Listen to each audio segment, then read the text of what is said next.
Hi friends, today we're going to read a story called You Are Special by Max Lucado. Are you ready?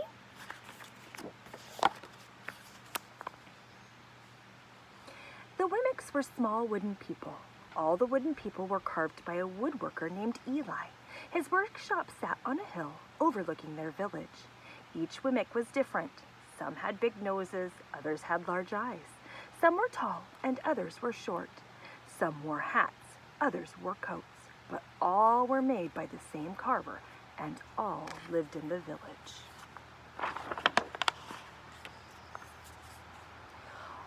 And all day, every day, the Wimmicks did the same thing. They gave each other stickers. Each Wimmick had a box of golden star stickers and a box of gray dot stickers. Up and down the streets, all over the city, people spent their days sticking stars or dots on one another. The pretty ones, those with smooth wood and fine paint, always got stars. But if the wood was rough and the paint chipped, the Wimmicks gave dots.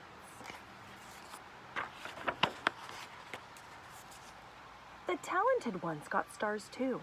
Some could lift big sticks high above their heads or jump over tall boxes. Still others knew big words or could sing pretty songs. Everyone gave them stars. Some Wimmicks had stars all over them.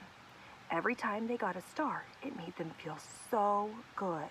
It made them want to do something else and get another star.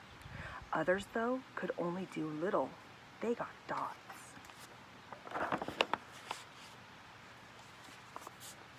Punchinello was one of these. He tried to jump high like the others, but he always fell. And when he fell, the others would gather around and give him dots.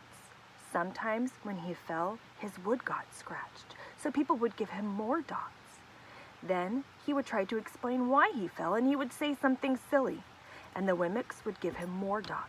After a while, he had so many dots that he didn't want to go outside. He was afraid he would do something dumb, such as forget his hat or step in water, and then people would give him another dot. In fact, he had so many gray dots that some people would come up and give him one for no reason at all.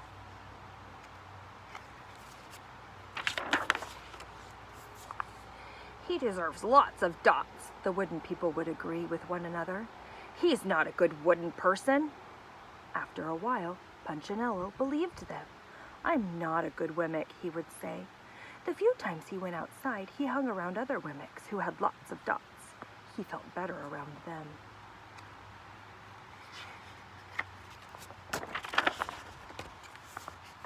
One day, he met a Wimmick who was unlike any he'd ever met.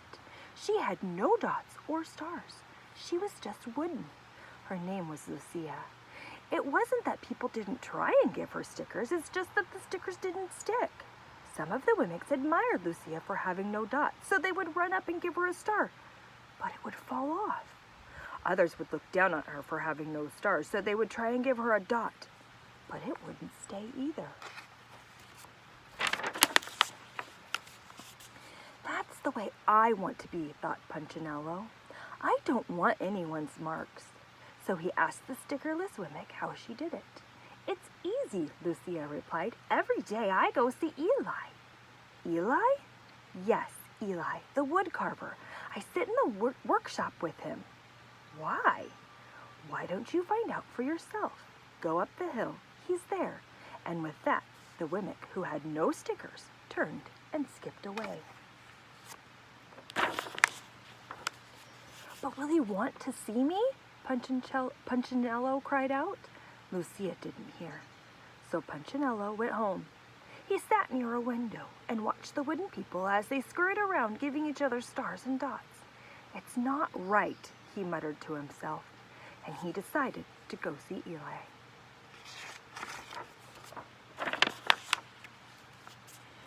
He walked up the narrow path to the top of the hill and stepped into the big shop.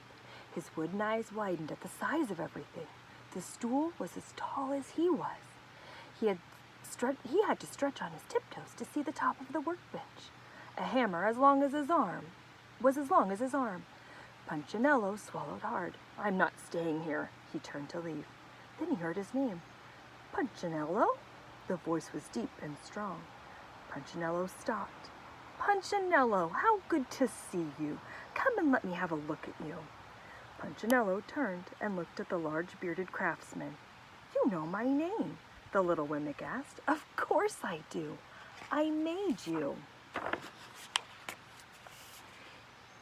Eli stooped down to pick him up and set him on the bench. The maker spoke thoughtfully as he looked at the gray dots. "Looks like you've been given some bad marks." "I didn't mean to, Eli. I really tried hard." "Oh, you don't have to defend yourself to me, child. I don't care what the other Wemmicks think." "You don't?" "No, and you shouldn't either.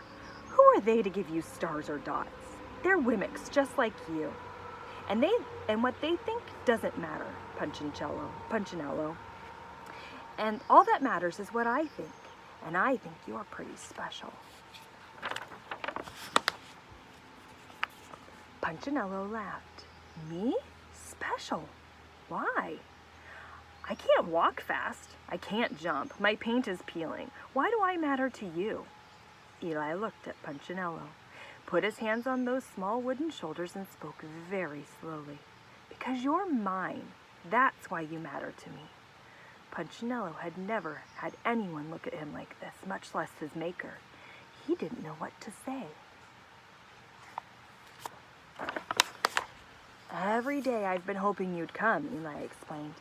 "I came because I met someone who had no marks," said Punchinello.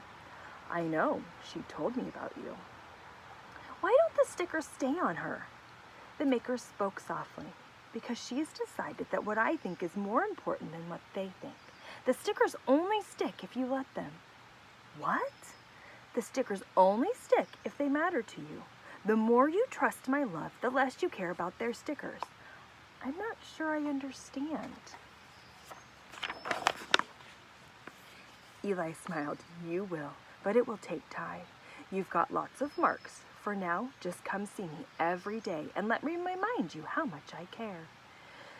Eli lifted Punchinello off the bench and set him on the ground. "Remember," Eli said as the Wemmick walked out the door, "you are special because I made you, and I don't make mistakes." Punchinello didn't stop, but in his heart he thought, "I think he really means it." And when he did, a dot fell to the ground. All right, Hornets, remember, it doesn't matter if you wear glasses or you have curly hair or you're short or tall. Maybe you can skip rope and maybe you can't. You are special to the Hawthorne family, and you're special to your family too.